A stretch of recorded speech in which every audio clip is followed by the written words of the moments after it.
పాము అనేది ముంగిసని కరిచినా కూడా ముంగిసకి ఎందుకు ఏం కాదు, అండ్ సెల్ ఫోన్ టవర్ల వల్ల నిజంగానే పక్షులు చనిపోతాయా? ఈ 2 ఇంట్రెస్టింగ్ ఫ్యాక్ట్స్ గురించి ఇప్పుడు ఈ వీడియోలో తెలుసుకుందాం. నెంబర్ 1, పాము అనేది ముంగిసని కరిచినా కూడా ముంగిస అనేది ఎందుకు చనిపోదు? మనందరికీ తెలుసు, పాము ముంగిసకి అస్సలు పడదు. ఒకవేళ ఒక ముంగిస గనక పాము కనిపిస్తే దాని వెంటపడి మరీ చంపేస్తుంది.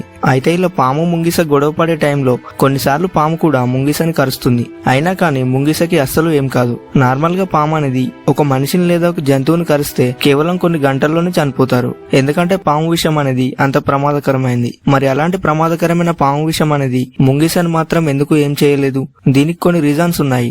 వాటిలో ఫస్ట్ రీజన్ ముంగిస మందపాటి బొచ్చు. ముంగిస బాడీ పైన చాలా మందంగా ఉండే ముదగ బొచ్చు అనేది ఉంటుంది. అండ్ ముంగిస అనేది పాముతో కంపేర్ చేస్తే చాలా యాక్టివ్ గా ఉంటుంది. అండ్ ముంగిస అనేది చాలా వరకు పాము కాటు నుంచి తప్పించుకోవడానికి ట్రై చేస్తుంది. అయినప్పటికీ పాము కాటు తగిలినా కానీ దాని శరీరం పైన ఉండే మందమైన బొచ్చు పాము కూరల్ని శరీరం లోపలికి దిగకుండా కాపాడుతుంది. ఇంకా పాము కూరలు అనేవి ఈ బొచ్చును దాటుకొని మరి శరీరంలో దిగినట్లయితే ముంగిస బాడీ లోపల పాము విషాన్ని కంట్రోల్ చేసే ఎసిటాల్కలిన్ అనే ఒక పదార్థం ఉంటుంది. ఇది పాము విషానికి విరుగుల్లా పనిచేస్తుంది. అందుకే పాము ఎన్నిసార్లు కరిచినా కానీ ముంగిసకి ఏం కాదు. నెంబర్ 2, సెల్ ఫోన్ టవర్ల వల్ల పక్షులు చనిపోతాయా? సెల్ ఫోన్ టవర్ల వల్ల పక్షులు అనేవి చనిపోతున్నాయి. సో రేడియేషన్ వల్ల చనిపోతాయా అనే విషయం పక్కన పెడితే ఎక్కువగా టవర్ వైర్లకు తగిలి ఈ పక్షులు అనేవి చనిపోతున్నాయి. అంటే నార్మల్ గా కొన్ని రకాల పక్షులు అనేవి వలస వెళ్తూ ఉంటాయి. నైట్ టైమ్ లో పొగమంచు, తుఫాన్ లాంటి సిచ్యువేషన్స్ లో పక్షులు అనేవి ఈ టవర్ వైర్లకు తగిలి చనిపోతున్నాయి. అండ్ అలా చనిపోయిన పక్షులను చూసి చాలా మంది ఏమనుకుంటున్నారంటే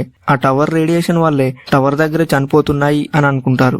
సెల్ ఫోన్ టవర్ రేడియేషన్ వల్ల పక్షులపై కొంతవరకు ఎఫెక్ట్ పడినప్పటికీ ఆ రేడియేషన్ వల్ల పక్షులు చనిపోతాయి అని అనడానికి మాత్రం ఎలాంటి సైంటిఫిక్ ఎవిడెన్స్ అనేది లేదు. ఇంకా మీకు ఈ వీడియో నచ్చితే లైక్ చేసి ఈ 2 ఇంట్రెస్టింగ్ ఫ్యాక్ట్స్ గురించి మీరేమనుకుంటున్నారో కామెంట్ చేసి చెప్పండి.